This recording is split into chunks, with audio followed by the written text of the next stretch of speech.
میں آپ سے اپنے صرف مطلب کے لیے کام کرتا ہوں. یعنی آپ کے پاس آتا ہوں, علی بھائی مجھے یہ چیز چاہیے, یہ چیزیں آپ دے دیتے ہیں. جب دے دیتے ہیں پھر میں جانتے نہیں آپ کون ہیں. قرآن میں ایک اور آیت ہے, مجھے ایگزیکٹ آیت نہیں یاد, لیکن اللہ تعالیٰ فرماتے ہیں کچھ اس طرح فرماتے ہیں کہ جب انسان پہ کوئی مشکل آتی ہے نا تو وہ کھڑا بیٹھا لیٹا ہمیں بلاتا ہے, پکارتا ہے, دعائیں مانگتا ہے, لمبی لمبی دعائیں مانگتا ہے. پھر جب ہم سے, یہ اللہ تعالیٰ کے الفاظ ہیں, پھر جب ہم اس سے وہ مشکل دور کر دیتے ہیں نا تو ایسے منہ پھیر کے چل دیتا ہے جیسے اس نے ہمیں کبھی پکارا ہی نہیں تھا. ایسے ہی انسان کی نیچر, دس از ہیپننگ. علیم نے بڑا امپورٹنٹ بات کی کہ ہم نے نا یہ سمجھ لیا ہے کہ اللہ تعالیٰ کو بس مٹیریل خواہشات کے لیے پکارنا ہے. میں کہنا نہیں چاہتا لیکن I have to use this word like a genie in a lamp. نعوذ باللہ, نعوذ باللہ. جیسے الادین نے وہ چراغ جو ہے اس کو رگڑا, جینی نکلا, اس نے کہا جی بتاؤ کیا تمہاری خواہش ہے. I think most people perceive اللہ تعالیٰ نعوذ باللہ لائک دیٹ کہ جی بس جب خواہش کوئی پوری کرانی ہے تب اللہ کے پاس جانا ہے.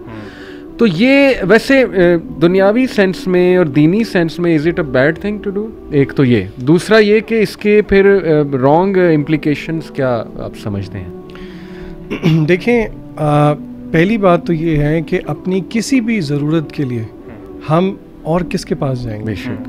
اس پہ تو کوئی دوسری رائے ہی نہیں ہے. بالکل ٹھیک. یہاں پہ اگر آپ یہ سوال کر رہے ہیں تو ہم اپنی آڈینس کے لیے کلیئر کر دیں, اس کا یہ مطلب نہیں ہے کہ اگر آپ کوئی چیز چاہ رہے ہیں تو آپ اللہ سے نہیں مانگیں گے. نہیں, اگر کوئی کرکٹ میچ ہو رہا ہے اور آپ چاہ رہے ہیں ایک ٹیم جیتے تو آپ مانگیں دعا اس سے اللہ کے لیے, اس سے انکار نہیں ہے.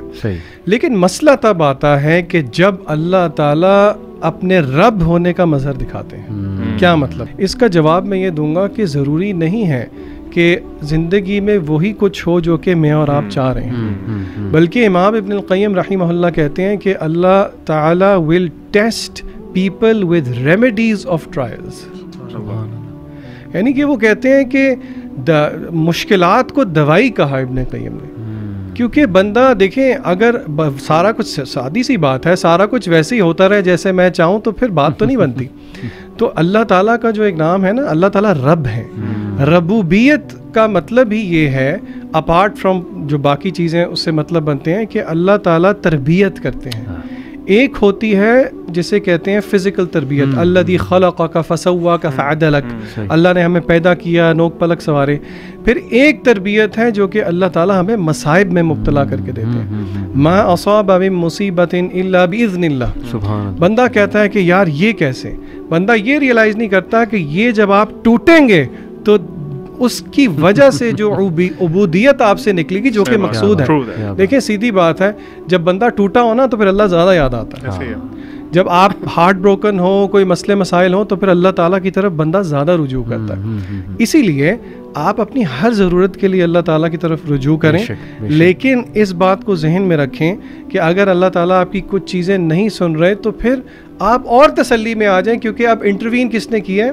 ماسٹر نے کیا. اب خواہش اس کی ہے, اس کی آگے. تو پھر تو میرے خیال سے ہمیں زیادہ خوش ہونا چاہیے. ابن قیم نے یہ کہا نا کہ جب میں اللہ سے دعا کروں اور وہ قبول ہو جائے تو میں خوش ہوتا ہوں, لیکن جب میں اللہ سے دعا کروں اور وہ نہ قبول ہو تو میں ڈبل خوش ہوتا ہوں, کیونکہ دوسرے میں تو ڈائریکٹ اب اللہ تعالیٰ کی مرضی شامل ہے.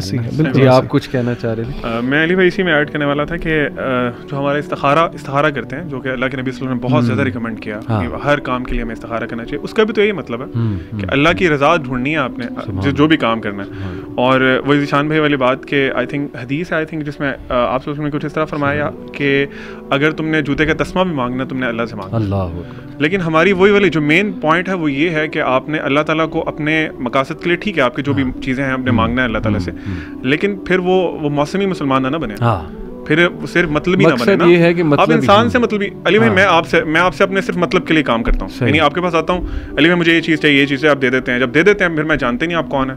قرآن میں ایک اور آیت ہے, مجھے ایگزیکٹ آیت نہیں یاد, لیکن اللہ تعالیٰ فرماتے ہیں کچھ اس طرح فرماتے ہیں کہ جب انسان پہ کوئی مشکل آتی ہے نا تو وہ کھڑا بیٹھا لیٹا ہمیں بلاتا ہے, پکارتا ہے, دعائیں مانگتا ہے, لمبی لمبی دعائیں مانگتا ہے. پھر جب ہم سے, یہ اللہ تعالیٰ کے الفاظ ہیں, پھر جب ہم اس سے وہ مشکل دور کر دیتے ہیں نا تو ایسے منہ پھیر کے چل دیتا ہے جیسے اس نے ہمیں کبھی پکارا ہی نہیں تھا. ایسے ہی انسان کی نیچر, دس از ہیپننگ. تو بہرحال ویکنس ہے اور اللہ تعالیٰ ہم سب کو معاف بھی فرمائے. لیکن یہ بنیادی پوائنٹ آپ دونوں نے بڑا زبردست کہ پیرنٹس کو چاہیے کہ اپنے بچوں کو رائٹ انٹروڈکشن اللہ تعالیٰ کا کرائیں, ایسی ایکٹیویٹیز میں مبتلا کریں کہ وہ اللہ تعالیٰ کی پریزنس فیل کریں اپنی لائف میں with regards to decision making and many other things. There could be many other things. یہ بات حتمی ہے کہ بالی ووڈ نے بہت زیادہ کنسیپٹ اللہ کا خراب کیا ہمارے یوتھ کے ذہن میں. بس انہوں نے زندگی کا ایک نقشہ یہ پیش کیا کہ کھا لے پی لے جی لے یہ زندگی ہے اور جینے کے ہیں 4 دن بس ٹھیک ہے, یہ 4 دن میں انجوائے کرو. اللہ تعالیٰ سے تبھی مدد مانگو جب تمہیں کوئی شادی کرنی ہو, ٹھیک ہے نا. یا حالانکہ حرج کوئی نہیں جیسے ذیشان نے کہا, لیکن بات وہی ہے نا کہ فلسفہ یہ نہیں ہونا چاہیے کہ یار میں صرف تبھی جاؤں جب مجھے ضرورت ہے. یہ فلسفہ ٹو بگن ود ہے ہی غلط. قوالیاں میں چاہتا ہوں, سبحان اللہ, تم میں گورکھ دندا. آپ قوالی گانا چاہتے ہیں؟ قوالیاں میں سنی بہت ہیں دور جہالت میں, اس لیے میں کہہ رہا ہوں. اور اس ٹائم پہ ہمیں بڑا ہمیں نا ایک وہ عبادت کی فیلنگ دلائی جاتی تھی کہ یہ تو عبادت ہے. تو آج بھی آپ نے دیکھا ہے کئی لوگ نماز نہیں پڑھتے لیکن یہ کہ ان کی عبادت قوالی سننا ہے کہ بس یہی عبادت ہے ہماری. تو اس میں شاعری ایک تو بلے شاہ کی, بابا فرید, کچھ لوگوں کے لیے بڑے گریٹ شاعر یہ ہوں گے, گزرے ہیں, ٹھیک ہے. کچھ شاعری ان کی قابل غور بھی ہوگی, اچھی بھی ہوگی, لیکن the way they have distorted the concept of اللہ تعالیٰ, مطلب بہت شرک نظر آتا ہے. یہاں پہ we need to draw lines. Yes we need, مطلب میں حیران ہوں لوگ وہ شاعری سن کیسے لیتے ہیں جیسے تم میں گورکھ دھندا ہو.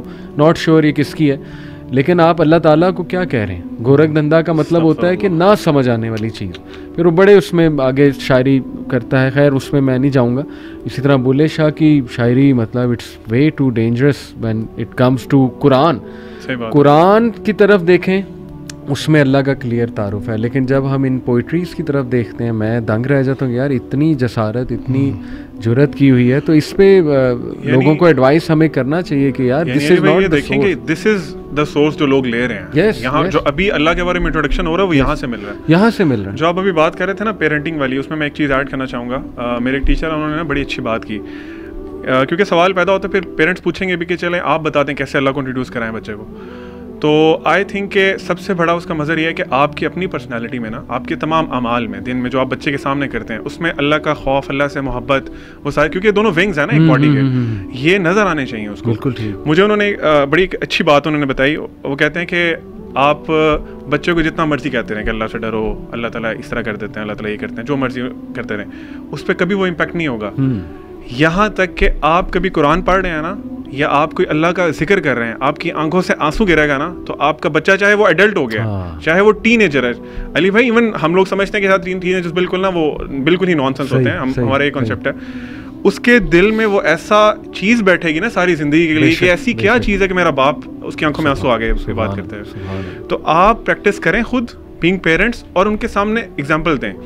بچے علی بھائی اتنا زیادہ امیٹیٹ کرتے ہیں نا, چھوٹے چھوٹے ہوتے ہیں, بھی بولنا نہیں آتا. آپ ان کو اللہ سے صرف اللہ کے بولیں نا تو وہ اللہ کاپی کر لیتے ہیں. صحیح, ٹھیک ہے. آپ قرآن پڑھ رہے ہو نا تو وہ خوش ہوتے ہیں آ کے دیکھے کہ یہ قرآن پڑھ رہے ہیں, اللہ پڑھ رہے ہیں, اللہ پڑھ رہے ہیں. تو پوائنٹ از کہ دس آل ڈیپینڈز آن یو کہ آپ اس کو کیسے کرتے ہیں. اگر آپ کلیئر ہے نا, ویژن آپ کا کلیئر ہے کہ میں نے بچے کو اللہ کو انٹروڈیوس کرانا ہے. ایک شیخ ہیں وہ ایک بڑی اچھی بات کرتے تھے, پھر آپ کنٹینیو کریے گا. وہ کہتے تھے کہ اللہ تعالیٰ نا پیرنٹس کو کہتے تھے کہ اللہ تعالیٰ قیامت والے دن نا تمہیں ایک کٹہرے میں کھڑا کرے گا اور اللہ پوچھے گا کہ ایک کوڑا کاغذ دیا تھا میں نے تمہیں, اس پہ جو لکھا ہے تم لکھ کے لائے ہو. تو بچے کی جو ذمہ داری بالکل ایسے ہی ہے. تو ایک ایج تک تو ہمارے انفلوئنس میں نا, اس کے بعد وہ انڈیپینڈنٹ ہونا شروع کرتا ہے اس کے اپنے اعمال اور سارا کچھ.